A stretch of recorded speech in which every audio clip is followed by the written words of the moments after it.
So let's start with this. Hopefully everybody can see. All right. Hopefully everybody's hearing me as well. So let's start with the module one section, right, for biology 2022. Right. We're asked to define limiting factor. Can somebody define limiting factor, please? The term limiting factor. Go ahead. Anyone, anybody. What are limiting factors?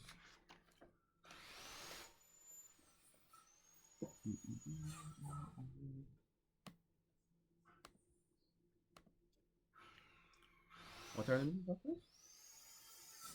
Sir, there are factors that affect the rate of photosynthesis and are in short supply, hence the progress of the process is hampered, and something like that. They affect the rate of photosynthesis when in short supply. What was the last thing? Hence, the progress of the process is hampered.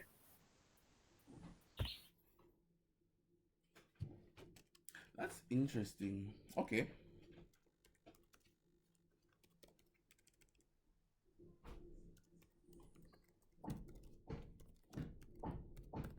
So even during the process, alright? So we have that generally there.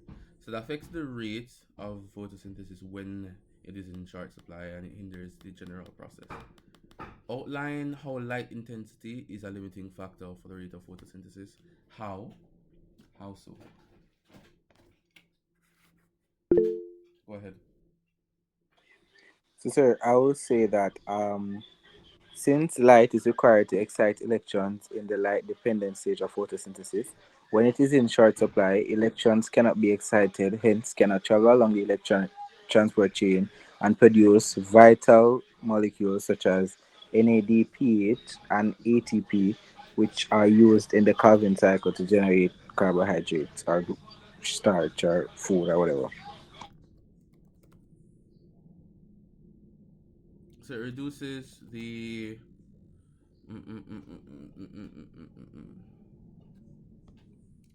Should I say the rates really? Should I say the rate?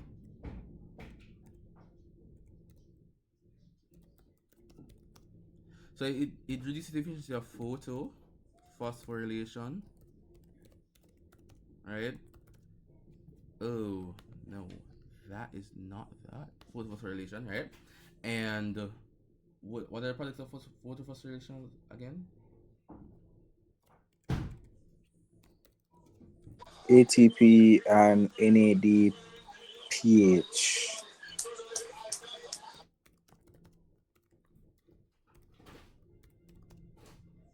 For the Calvin cycle, right? Yes, sir. Right. So basically that.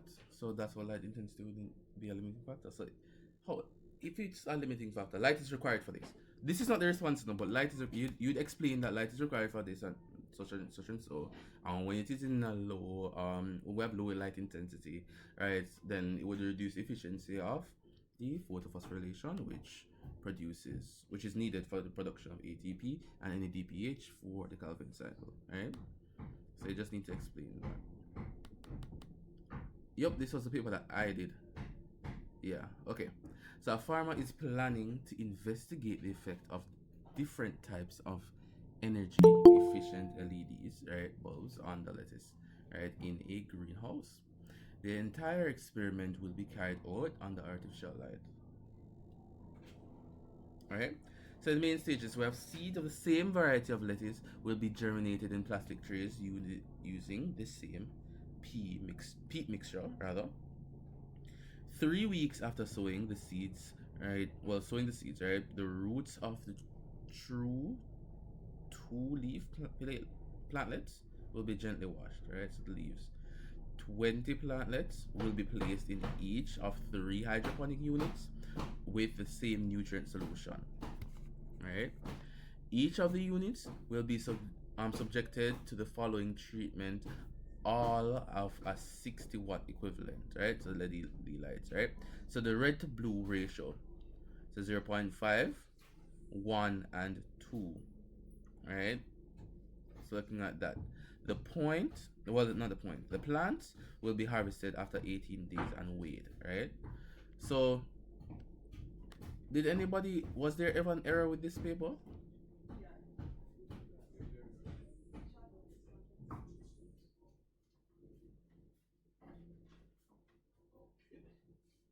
I don't know, sir. Okay.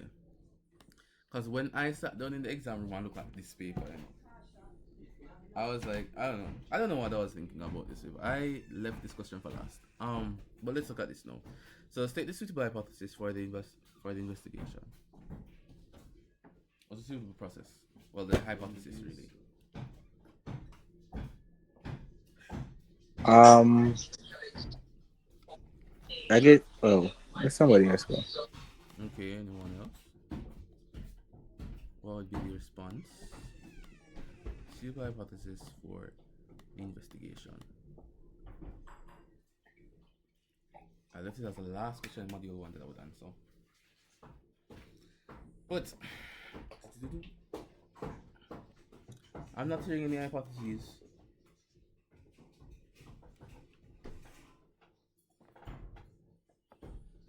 Anyone? So note that everything is the same except for the ratio of red to blue light bulbs. So what is the hypothesis? We're changing the ratio. What is the hypothesis? Go ahead. For the hypothesis, are you able to hear me? Repeat. Are you able to hear me? I'm hearing you a bit. Hold on. Are you able to hear me now? Much better. Brilliant. Okay. Could the hypothesis be that red and blue LED bulbs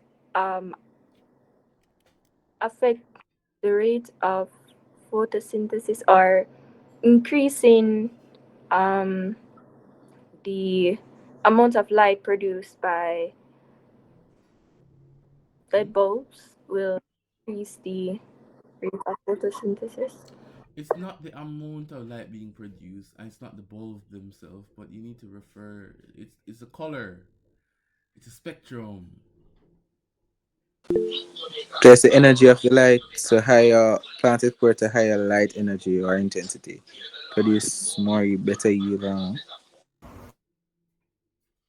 Okay, so all right, I'm hearing what you're saying, right, with the light Sir? energy. Go ahead. So my hypothesis would be that as the ratio of red to blue light increases, the rate of growth of plants will increase as well. Okay, that's the hypothesis. Somebody in chat said something about the light spectrum affecting germination. Light does not affect germination at all. All right. So let's have a look at this, right? So we're saying as the ratio, right, of red to blue or red blue, right, bulbs increase, right, the rate of photosynthesis will increase, or the rate of growth, rate of, I guess, growth will increase. Are we measuring the rate of photosynthesis, sir, or the rate of growth? Growth. I would say So growth. the rate of Mhm, growth will increase. mhm. The thing is, no, right? It's more likely going to be photosynthesis at the end of the day, no, right? Because they're connected. Growth and photosynthesis are completely connected, right? So what they're gonna do is weigh the harvested plants at the end of the day, right? At the end of 18 days rather. So if one photosynthesize more, it go heavier, it will grow faster if it photosynthesize more, right? If that makes sense. So it's really the rate of photosynthesis or the rate of growth or whatever it would maybe. The way the plants will increase, right? So looking at the rate of growth will increase. In turn, it would basically be increasing the rate of photosynthesis. And the hypothesis has to be an informed guess. When you write something like this, the examiner will, or should rather, right, realize that you have an understanding of how the spectrum of light or the spectra of light can affect the rate of photosynthesis, right? Looking at those complexes there. So it's usually a reddish and a bluish spectrum of the light that the plant will absorb. Identify one manipulated variable and one responding variable in the investigation. What is the manipulated variable? What is a manipulated variable rather? A manipulated variable is the aspect or the condition of an experiment that is changed So what or would that that can be? be freely. The ratio of red to blue light. Red to blue light. Right? And what is a responding variable? The growth. Growth. The rate of growth of plants. No, the thing is that the variable has to be a thing, it can't be a concept. The rate of growth is a concept, right? Therefore, the variable has to be like a thing. The weight of the plants will change responding to the change in ratio of light. Therefore, the responding variable will be the weight of the plants, not the rate of growth. That's a concept, and I don't think that would warrant a mark. So please don't put a concept there. Don't put a rate there. No, right? Okay, sir. That's fine. So responding here, and we're gonna have what? This is the manipulated.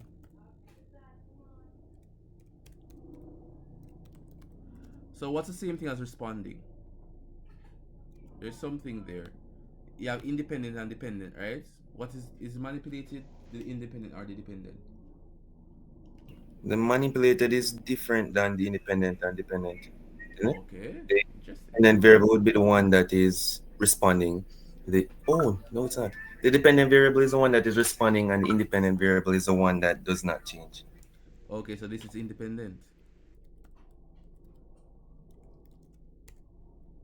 So we must manipulate this for it to change, right? It is independent of all other variables, right? But we don't have to change this because it is dependent. Its change is dependent on the independent variable. Oh, okay. Right, so I have that there. Moving on. State one variable that should be controlled in investigation. Is there anything that should be? Go ahead. Sir, the species of the lettuce used.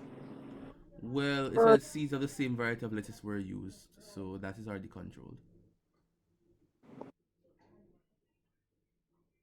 Sir, the carbon dioxide concentration the plants are allowed well exposed to. Well, that needs sir, to remain the same. That's true. Somebody else was saying something. Go ahead. the conditions that they are placed in. The Different. conditions. Okay. So now we know we're looking at the 20 plantlets would be placed into 3 hydroponic units, right? With the same nutrient solutions. That's the same. Each of the units will be subjected to different light, right? So looking at that there. So after 3 weeks of swimming, just gently washed. I'm just looking at something real quick. So all of these things remain the same. Okay. So carbon dioxide concentration should be the same. So you could say that the CO2 concentration. Sir, could we also say that the color of the light as well? The color of the lights. No, the word said that it's gonna be the same as well. Should be the, no, the color of the light is the manipulated variable, so that has to be different across all of them for the experiment to be an experiment. So the ratio of the colors need to be different. They need to be the same colors but different ratios. Yes, sir. So I'm saying that you keep the colors the same, but the manipulated is going to be the ratio. Mm-hmm. That's true, right? But the thing is, no, the same like how you say we're supposed to have the same variety of lettuce, right? Even though, like, I'm trying to see, those are two valid points, right? They're not wrong, but because they're already in the question, I'm trying to see if we can find any that is not already implicitly stated in the question. If you get what I'm saying. So I'm trying to find the ones that are not explicitly stated, because I'm not sure what Cape was trying to ask here. Are they usually they ask, other than what was stated above, state other whatever. But I didn't see them state that specifically. So you could probably state something from the question, or you could probably state something other than what's in the question, right? So I was trying to find ones that are not in the question, but we also noted that they need to be the same variety, which is already here, right? The same colors, right, would be used across all three of them, right, at different ratios. We already have that same hydroponic solution is used in each of the hydroponic units, right? So all of those things are the same. The temperature would ultimately, theoretically, the temperature will change somewhat. Would it change somewhat because of the red and blue light? It's 60 watts, so it won't change all that much. Temperature won't be a huge variable specifically, right? So we have that there. So generally, the carbon dioxide concentration wasn't mentioned. It's in a greenhouse though. So greenhouse, in the greenhouse, you just need to make sure that the concentration of carbon dioxide is same across everything. So I think that would be a good one mark to put. But the other ones that you guys put are most definitely correct. But it's because it was in the question and I wasn't sure whether or not we want to write back what was in the question. But those are most definitely correct. Explain how growing lettuce in a greenhouse using hydroponic systems can reduce the effects of one of the limiting factors of photosynthesis.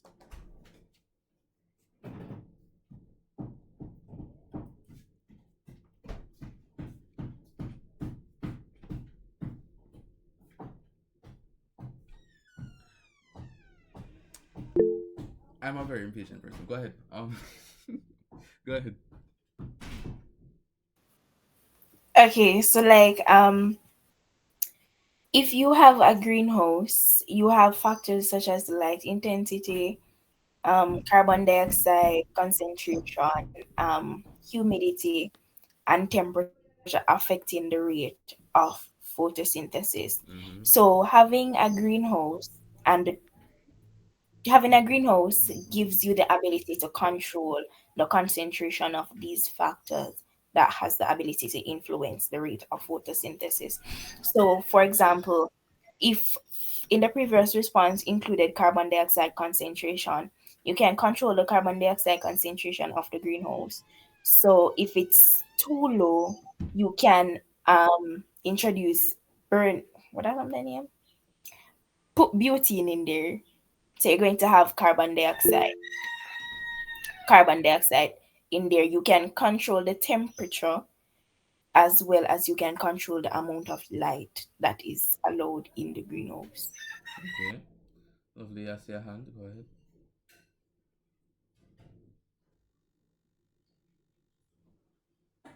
You raised your hand. Um, you're on mute. Okay, go ahead. Um, um, okay, okay, so what I'm thinking about this, since it's a hydroponic system, right? Is instead of the use of like soil, and nutrients in the soil, you would use water, wat- Mm-hmm. water with nutrients, is right? So I'm thinking that if you're growing like in a greenhouse with this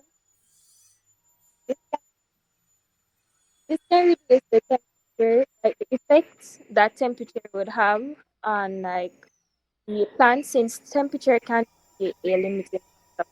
Mm-hmm. The hydroponic system can probably provide cooling to the plant as it has continuous access to water in the environment. Um, does that make sense? I mean, it makes sense, but are you okay? The thing is that I'm wondering whether or not we're going a bit too far with the question.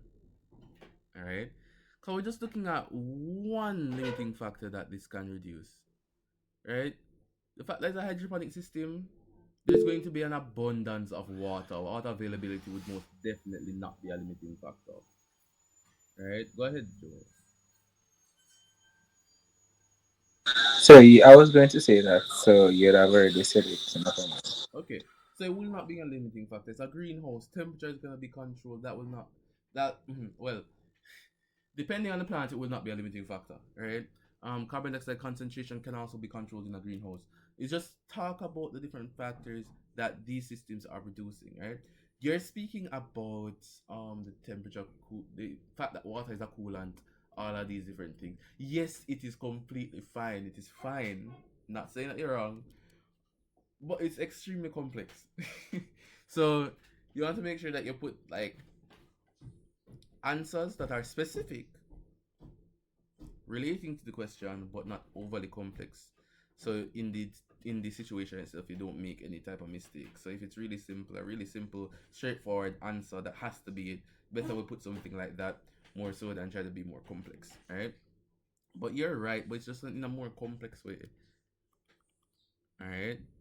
An ecosystem ecosystem contains different species living together in a relatively self-contained area. Alright. It has been suggested that species diversity is a driving force in the stability of an ecosystem. Alright. Define the term species diversity.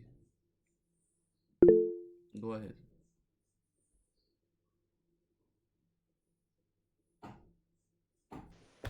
Are you able to hear me?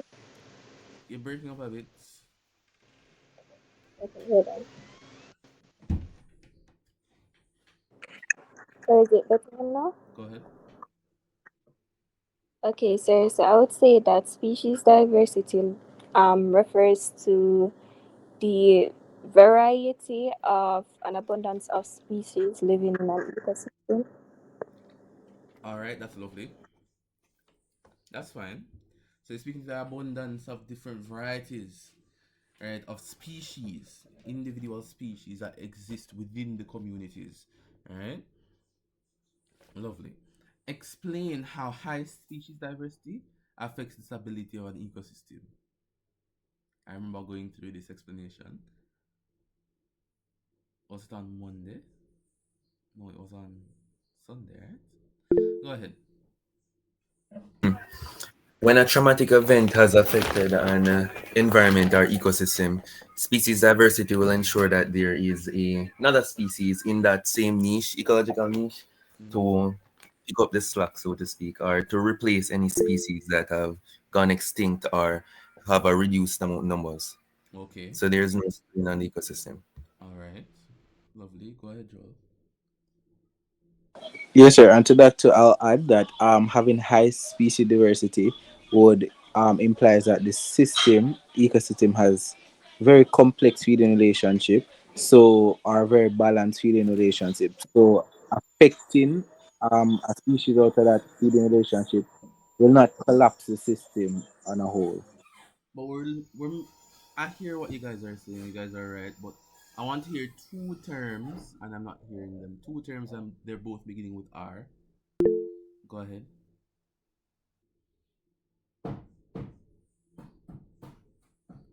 Sorry, sir, I have to be switching between the headset and the phone.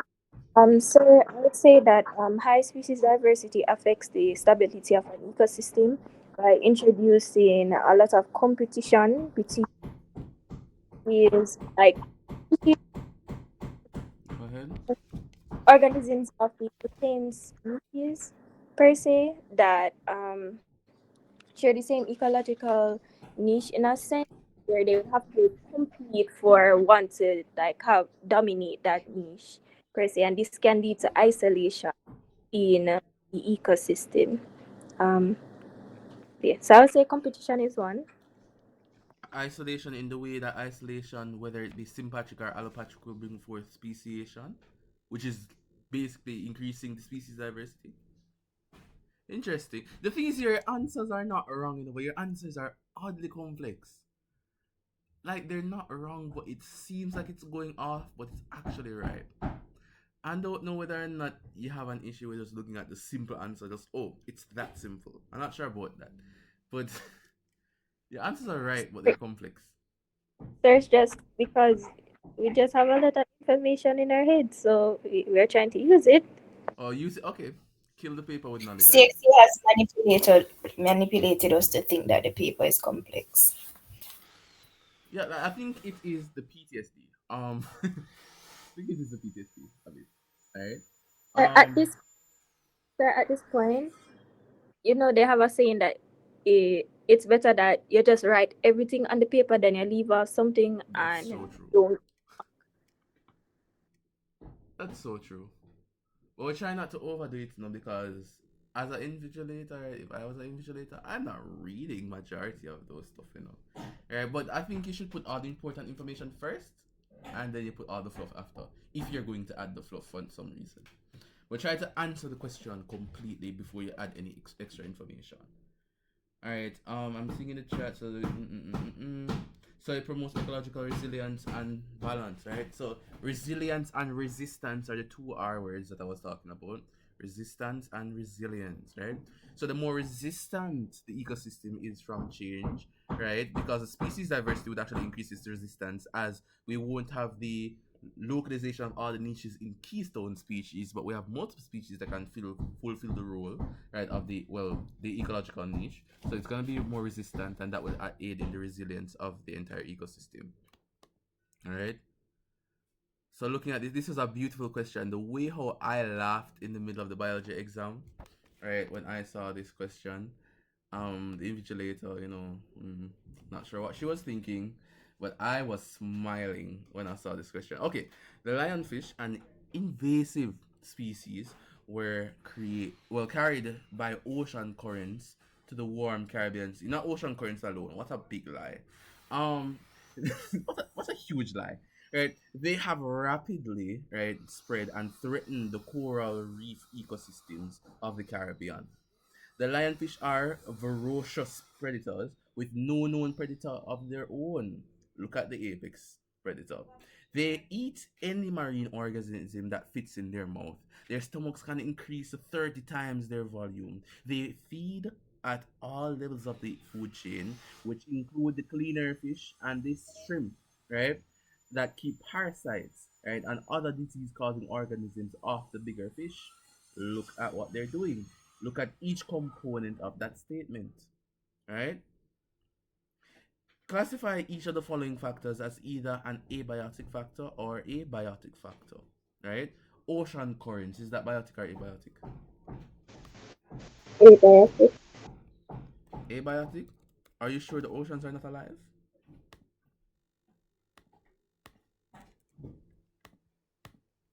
Lionfish is a predator, go ahead. Biotic or abiotic?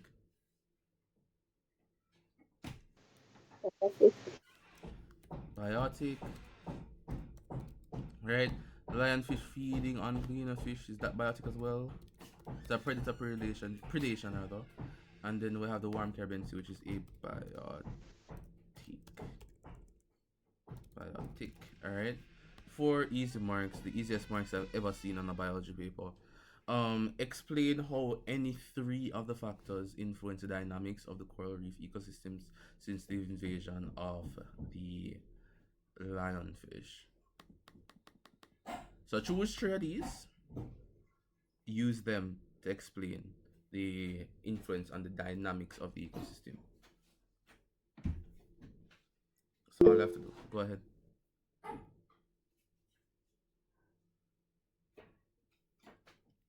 Okay, so I'm going to explain lionfish feeding on cleaner fish. So I would say that the effects that the lionfish feeding on cleaner fish has on the coral reef, right? Yeah, the coral reef ecosystem since the invasion is that, remember that there are types of fish that actually like eat away like algae that will grow after coral has been damaged and removed off of rocks in the ocean. So they would eat away this algae so that corals can actually first they will create more coral. Now, if the lionfish are eating these cleaner fish, then we have more algae just invading the rocks and preventing coral growth, which can lead to less diversity in marine brought about by oh. So we should talk about the cleaner fish and the shrimp and the parasites. No, you spoke about what you're speaking about. That is advent of new knowledge. You can do that. But I wanted to also mention the parasite part. I just wanted to mention the parasite part. But they keep algae from growing. So when coral dies or anything like that, they prevent the expansion of algae forests on the reefs specifically, right? Yes, So sir. and help kill parasites that may affect other species. So it might cause the overproduction of these other fish because they are not being held down. The population numbers are not being held down by these parasites. Could speak about those things as well. Go ahead, Joel. So I was going to explain the lionfish as predators. The question tells us that I think it says it was an apex predator, so you have no known predator for itself. And if he's at all levels in the food chain, this significantly affects the dynamics of the food chain. Is that feeding relationships are severely affected. Other organisms in the food chain may have no food, and also there might be, well, not really. So I think other organisms in the ecosystem will have no food also. Okay, so the competition. Look at Oh, and also it will probably stimulate some level of adaptation to it as an invasive species among organisms in the system.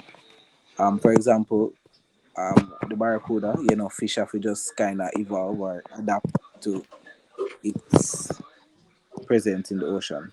Okay. I'm seeing in the chat the wild lionfish as predators eliminates keystone species and ultimately reducing the biodiversity. Okay. Alright. Them feeding on cleaner fish causes overgrowth of algae. Okay. That's seeing some things come out. But warm to ocean currents and warm Caribbean Sea, nobody wants to speak about those.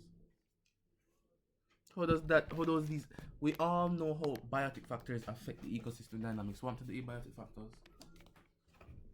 So someone in the chat said that warm Caribbean Sea promotes the growth of coral. Oh where? Sustains the growth of coral. Oh, warm Caribbean Sea, it sustains okay. Interesting. All right, so it supports an environment, right? It create. Remember, we're talking about habitat, right? These different things, right? It provides a suitable habitat for these species to grow and for the lionfish to also accommodate, right? To be accommodated rather. You can have the ocean currents as well, right? I mean, the ocean currents is probably the hardest one to explain how it affects the ecosystem dynamics. So it's kind of weird, right? It causes distribution of species, organisms, right? So that's what the ocean currents may do, and the Caribbean Sea may aid to as well, all right? So the ocean currents causes spread of these organisms throughout the place, aids to more speciation, introduces organisms to different environments, right? That may affect their ecosystem dynamics, right? Especially if that organism is a lionfish, right? So you could speak about these different things, because a lot of ecology, right, is just interpreting and understanding how these things may affect the world at large, right? Oh, wow. Okay. Yeah, this is why I love this question because it was 9 marks. And it was 9 marks of the what I assumed to be like one of the better topics of the entire syllabus. 9 marks. All right. Now looking at biosystems maintenance module 2.